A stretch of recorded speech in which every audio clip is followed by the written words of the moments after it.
We just come off of Oscar weekend, plus does Doctor Who redeem itself? All this and more on today's episode of the Geek Watch Podcast.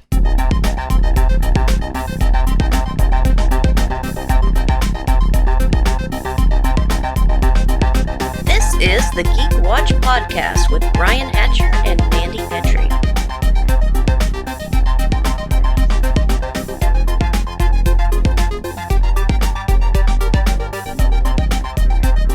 Greetings, Geek Watchers, and welcome to episode 100 of the Geek Watch Podcast.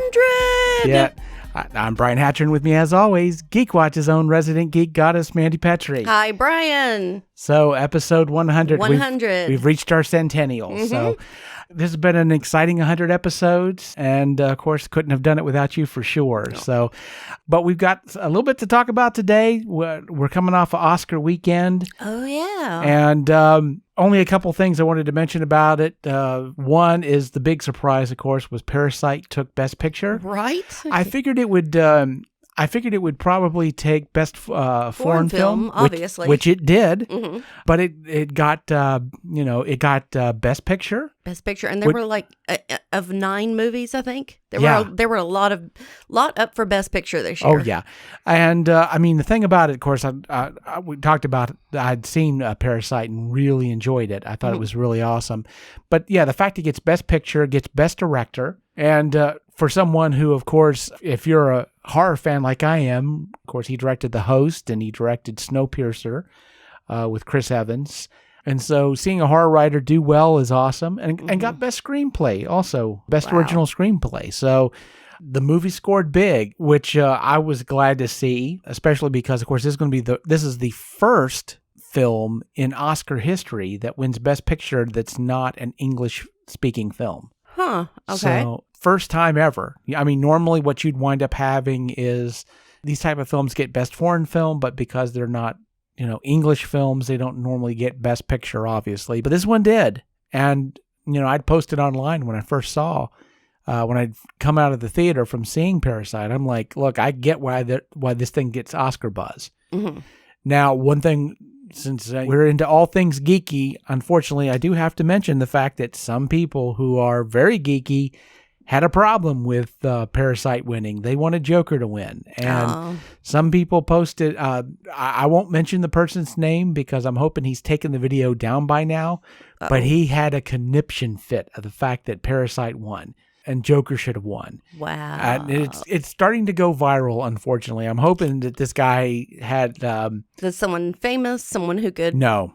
Oh, okay. But it was a very, I think the biggest issues about this that he was upset about, because of course he wanted a superhero movie to win an Oscar, and I get it. I mean, it's like that, although let's be honest, is Joker really a superhero movie? It's a comic book movie. It is not a superhero movie. Yeah. It is an anti-hero movie. Yeah, tangentially, it's attached to a comic book, but not really. But the other thing too is one of the things that this guy said was he was upset about the fact that, here we had this movie about the issues with race and class and mental health and this other movie, Parasite, wins instead. And I'm like, okay, well, you've already admitted you've not seen Parasite. And that was the first thing he said is like, I didn't see Parasite. I don't give a crap about Parasite, but Joker should have won. The other thing about it is if you'd seen Parasite, you would have known that this is a movie about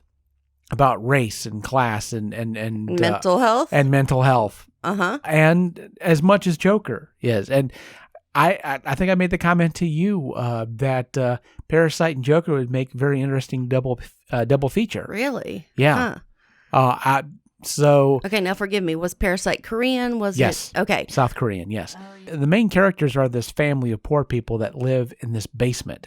Live in a basement apartment in a very poor part of town, and the whole premise of this is that one by one they're able to ingratiate themselves into this rich family.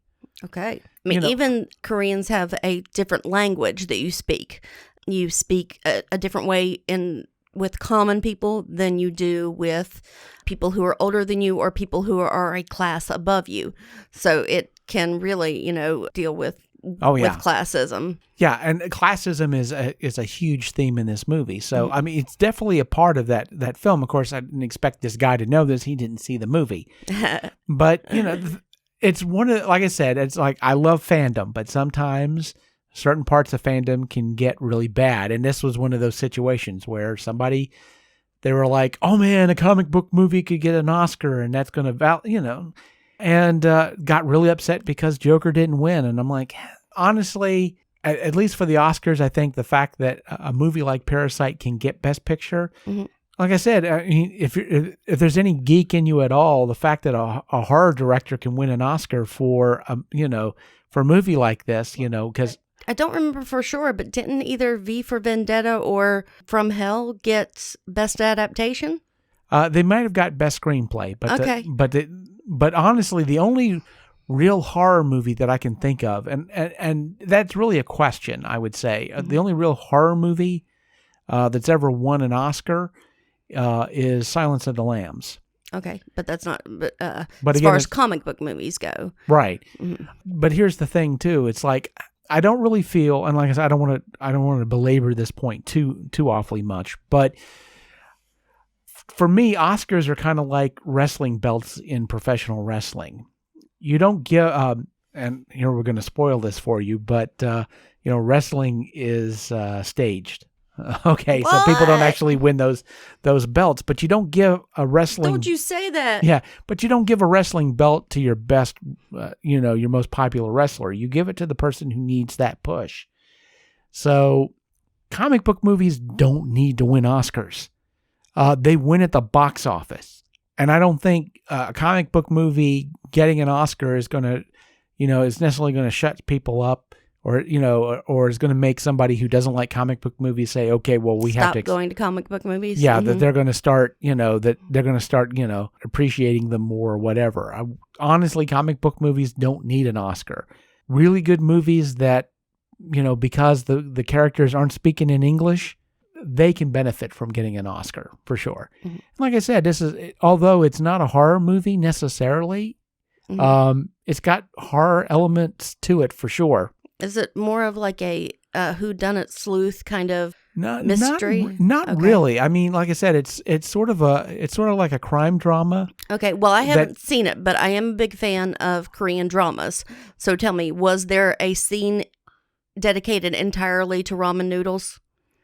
There is a dinner scene, let's say. Okay. And ramen does take. There is a scene where they're eating ramen. It's usually in Korean dramas anyway. It is a plot point at some point of time. As somebody's got to eat ramen. Ramyun, as they ramen. Yeah. Oh yeah. Well, there's a scene where that definitely takes place for sure. But I mean, it was a very interesting Oscar season. There was a lot. I mean, that Oscar could have went anywhere, and I'm not upset at the fact that it went to Parasite, because I thought it was an amazing movie. I hope that this allows it maybe to get back out into theaters, because I had to see it in a micro theater here in Charleston. We have a micro theater. And where they show them artsy films. Yeah, for sure. And I'm glad I had the opportunity to see it even in a micro theater, but I'd like to see it on a bigger screen for sure with a bigger audience. And hopefully this, gives it a chance to do that. So, but of course, as far as Joker's concerned, because Joaquin Phoenix did get the Oscar and for Best Actor and absolutely deserved it. He acted his butt off in that film for sure. So it's not like comic book movies didn't get any kind of a nod at all. I mean, it was definitely there. So going on to movies, there is one thing I had to bring up, because this was a weird weekend for comic book movies, and specifically for Harley Quinn, or Birds of Prey and the Fantabulous Emancipation of One Harley Quinn. Well, the title's changed. After this weekend, they changed the title of it to just Harley Quinn: Birds of Prey, because they figured the title was a little bit too complicated, maybe a little bit too cute, and I can agree with that for sure. But they also changed it because, well, it didn't do so well. 33 million domestic, and this was when it was the only new film in theaters. And of course, a lot of people were well invested in this film because, of course, you have a It's a all-female cast. Obviously, there are male characters in the cast, but I mean, the protagonists are all female characters, female screenwriter, female director. And, of course, they said, it's not as much female exploitation. You don't have Harley Quinn bending over so you can see her backside. In this film, it's more sympathetic to the female characters and not as, as much exploitation and that sort of thing. Badass women characters kicking butt and all that.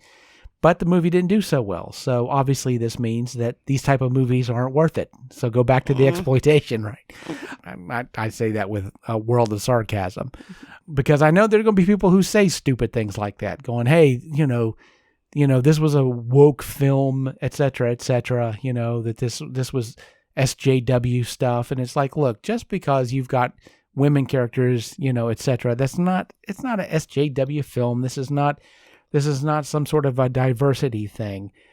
To be honest, and I would say that the issues that Warner Brothers had with this film, besides the fact that maybe the title was a little bit too cutesy, people look at this movie and they're like, oh, this must be the sequel to Suicide Squad. I saw Suicide Squad and I didn't like it. That had more to do, I think, with the issues with the film than anything else because, and plus the fact that, I mean, if you look at the not Marvel, but the DC Cinematic Universe movies, they, as they've been going along, they've been making less and less money. Shazam was a good movie. It made less money than the movies before it. And of course, now we have the Harley Quinn film and it did even less business, which makes me worry a little bit about the new Wonder Woman movie coming out. Although I did see this a new picture of Kristen Wiig as Cheetah, and she looks really good. I think. Was she in costume? Yes, this time? She was awesome. She was all cheated. Mm-hmm. She was all cheated out, and so I'm hoping this kind of turns the trend. But yeah, I mean, it was like I said, it's like. There's a lot of people at this point now that are trying to armchair quarterback what happened with Birds of Prey. And I think, like I said, it's going to be really easy to... And it wasn't like it was an odd weekend because this was pretty much the weekend that Deadpool 2 came out, is it not? Yeah. I thought so. I was like, I could be wrong. But so it's not an odd weekend where people just aren't going. I think the second release of Spider-Man kind of did that when everyone was at Dragon Con, so that's where all the geeks were spending their money. Right. The only thing that really happened was the Oscars were on TV. Yeah. I mean, it's not like it was last weekend, it was the Super Bowl, which would have killed a whole lot of things. Yep. But yeah, I mean, like I said, there's a lot of armchair quarterbacking going on right now. I've heard some critics say that it is very well... that there is some man bashing and some man hating that goes on in it. I haven't seen the movie, so I can't speak to that at all. The only reason why I would even entertain that maybe this happened is because I'm hearing some women critics say that that's the problems that they had with the film is that, you're kind of, that there's like some man hating going on. But, again, it's really easy to make those type of criticisms and accusations to films that, seem to be very female-centric, where you have a female director and female leads and a female screenwriter.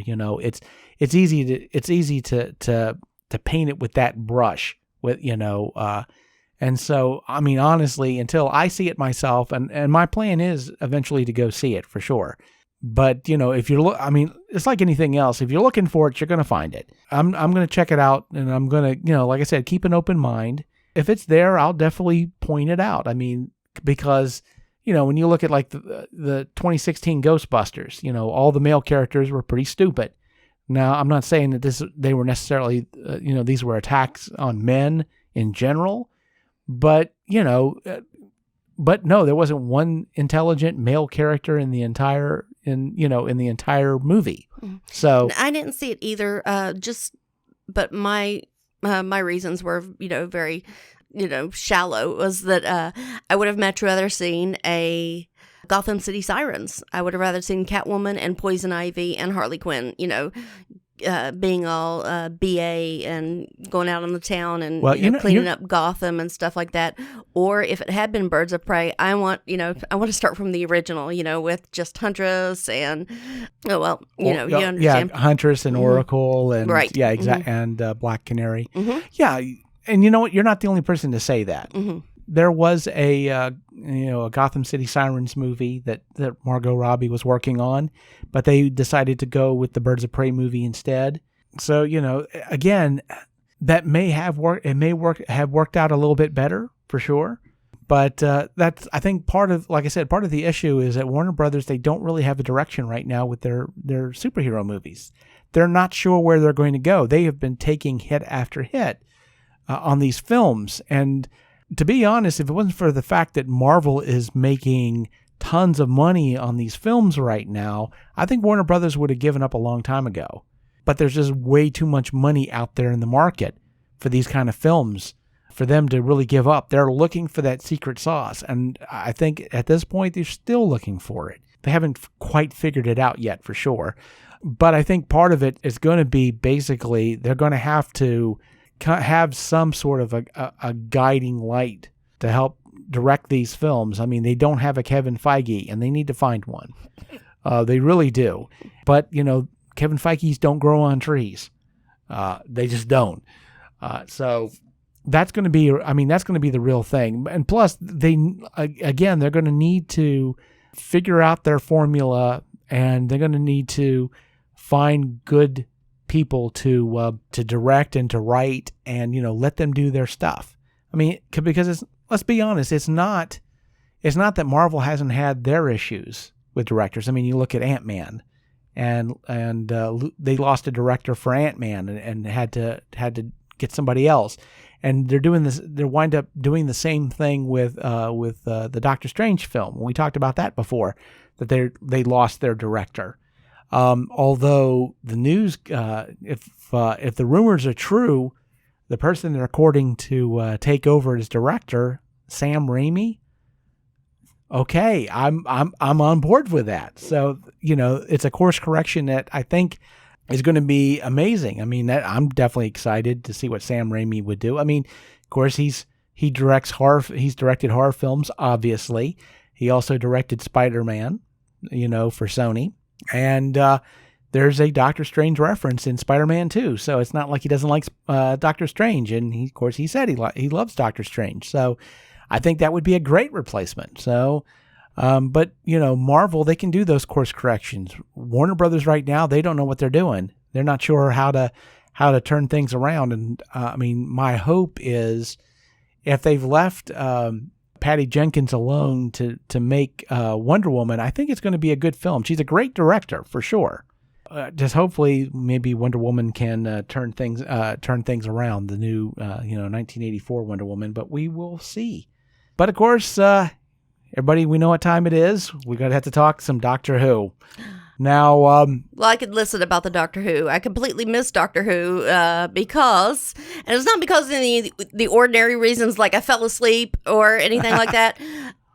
My cable went out. It was psychotic. No phone, no TV, no internet. It was like living in the dark ages, and I was reading a paper book like a savage. It was psychotic. God. Yes. Holy cow. How did you survive? It was not easy. Oh, good Lord. Well, we are going to talk a little bit of Doctor Who. Now, you haven't seen it, but of course you said that you're not that worried about spoilers. Spoilers are fine. Now, but of course, for the rest of you, stop the recording. Right, because we are going to talk a little bit about... Go watch it. Yeah, go ahead and do that. You know who I'm talking to. Stop the recording. There you go. In a real sense, I was hoping to find out what you thought about this, because of course, last week, you ripped last week's episode of Doctor Who a new hole in the fabric of space and time. Right. So you weren't that happy with it, and so I was hoping that this might... upon it. Yeah, so I was kind of hoping that this would be the episode... that redeemed itself? Yes. Me too. I was hoping that too. So I still hope that. Yeah. I do. I still hope that. And I also do hope that this episode redeems Doctor Who for you. But I have to say, I found last week's episode more egregious than the week before. You're kidding me. Now, no. Yeah. Oh no. BBC, what are you doing? Yeah, well, what are you doing? But understand this. I'm not saying that, because like I said, I mean, you obviously, I mean, you hated it more than I did. Yes. I mean, I wasn't wowed by it, but I mean, you really had an issue with it. And the problem is with Can You Hear Me, as a writer, the mistakes that it made cut me to the core as a writer, because I mean, we'll do just, like I said, I'll just give you basically a general plot. People, there's this really spooky tattooed bald guy that's appearing, and his fingers pop off and they plug into people's ears, and he siphons off their nightmares and gives them nightmares. So it's like a bogeyman type of a character. Boogeyman for you Americans out there. Yeah. But so basically, this character is some sort of a god. And it was really, there are references made to the episode to the Celestial Toy Maker and the Guardians, the Black Guardian, the White Guardian from old school Who. So I enjoyed that. So here we have the Doctor facing off with a god and this prison that's being held by two planets that are colliding with each other. So with this very intricate lock system, etc., and this mad dream god is basically siphoning off nightmares to pump into this prison. So Orpheus? In a sense, I think. Okay. But, not Orpheus by name. But so there's this, something is in this prison, this female character, and these nightmares that this dream god is stealing, he's basically pumping into her brain. So the Doctor gets this idea, well, why is this one character torturing this other character? I need to get this woman out of here, right? So that's basically our plot at this point. So here's the issue I had. This is a very intricate prison that's using, literally planetary forces to keep it closed, okay? The first thing that I thought is like, what reason is this being in a prison? Obviously, this prisoner must be extremely powerful if it takes all this to keep them in prison. Are they in prison for a reason? There might be a really good reason why this thing is locked up. But we never find out what that is. Oh, yes, we do. We do? Okay. Oh, we absolutely do find out what that is. Okay. But the Doctor, of course, doesn't look into it. She just releases this character and finds out, yes, she has in fact opened up a Pandora's box. Because this other character is also a god. And the god that was freed was given her nightmares because she likes them. And basically, these are two gods that these two worlds that were colliding, they used to be just two separate worlds. And these gods basically, they're eternal. So, of course, as the male god said, the curse of being immortal is that you get to see all of the universe from the beginning to the end. And they're bored, so they entertain themselves with the nightmares of others. So while she's trapped, he's feeding her nightmares because she enjoys them. Okay. And so they decide they're going to go to Earth and get everybody's nightmares at once and pretty much destroy the planet. But apparently what had happened is they had made some sort of wager back in the past with these two planets to see who could destroy their planet quickest. So these are like two evil characters, right? And that was the first thing that messed me up about this episode was there's something in writing known as an idiot plot. And the idiot plot is basically the plot is carried through because the character or characters do something stupid. Okay? That's like, in a horror movie where the heroine runs upstairs instead of out the front door, right? Right. Go inspect a strange noise. Yeah. Yeah, exactly. And so we have basically what carries this plot and develops everything is the fact the Doctor just, finds out there's somebody in a prison and decides to release them without any kind of thinking about it at all, or is this a good idea? And even I was going, I don't know if this is a good idea. And of course, the minute that she's released and you find out, oh, she's a bad person. Of course she is, That was the one, like I said, it's an idiot plot, and that bothered the heck out of me. The other thing that bothered me, and it's a minor thing, I understand, and if it doesn't, if it only bothers me or other writers, okay, that's fine. But there's, of course, you have the scene where the Doctor is tied to this equipment that all these other characters are bound to, right? Her arms are bound over her head with metal brackets, right?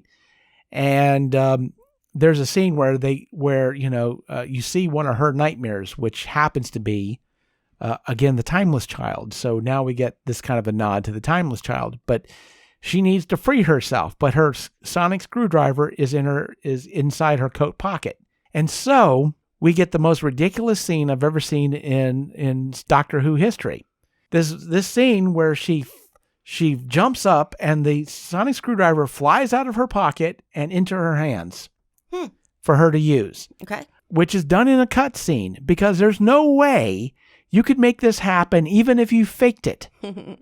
It's the most ridiculous thing ever. And she basically frees herself using the power of lazy writing. I mean, literally, that's what it is. You couldn't fake this scene and make it work. I mean, if you'd have put, like, for example, I guess if you wanted to show the scene, you could maybe tie a fishing line around the screwdriver and pull it up into her hand.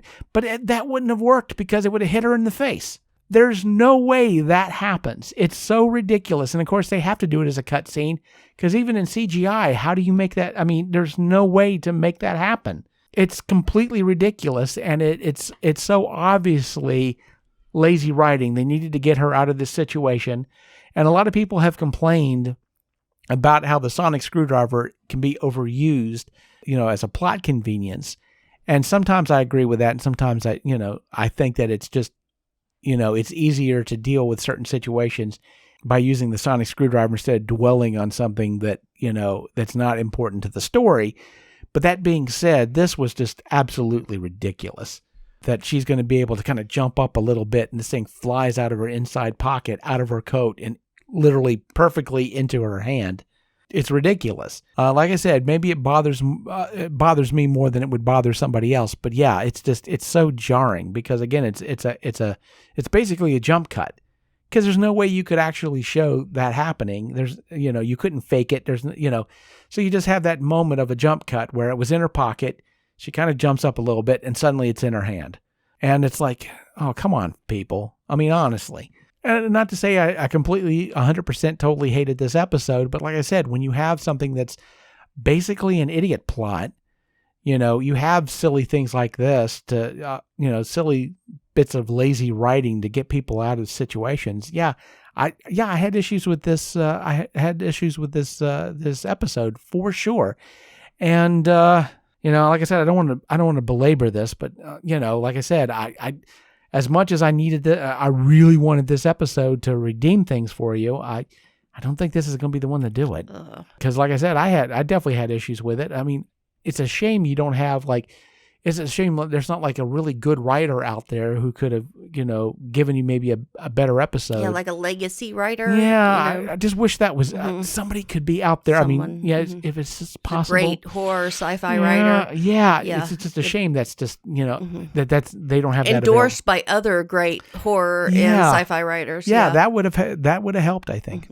So, but it is what it is. But I mean, certainly, if you do get a chance to see it, maybe we'll touch on it a minute next week or so, and you can.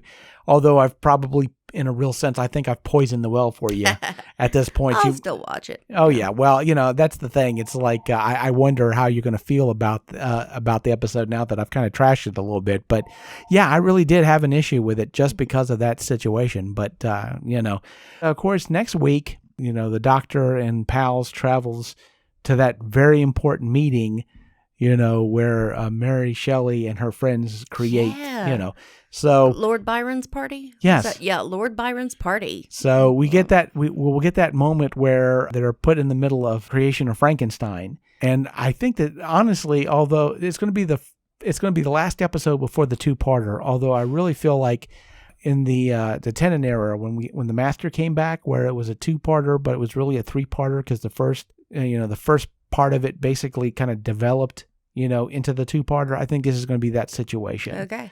I have a feeling that Frankenstein is going to be inspired by the Cybermen. Perfect. And so that's where we're going to see the lone Cyberman. Don't give him what he wants. Yeah, which I have a feeling the Doctor is absolutely going to give him what he wants.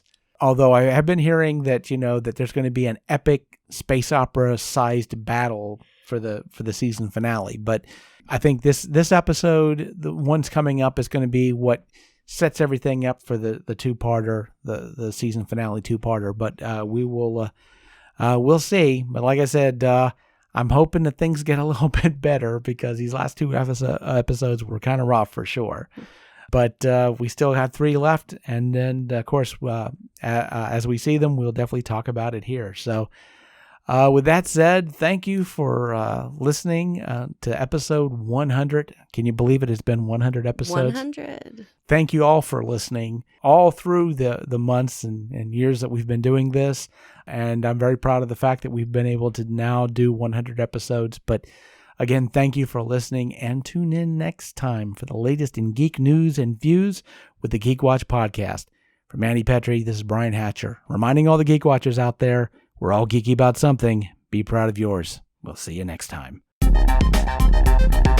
Thank you for listening to the Geek Watch Podcast. If you enjoyed this program, don't forget to like and subscribe on your preferred platform, and share this podcast on your social media. For links to all the ways you can listen to the Geek Watch Podcast, as well as leave comments and suggestions, visit our website at geekwatch.net. The Geek Watch Podcast is a Hanging J production.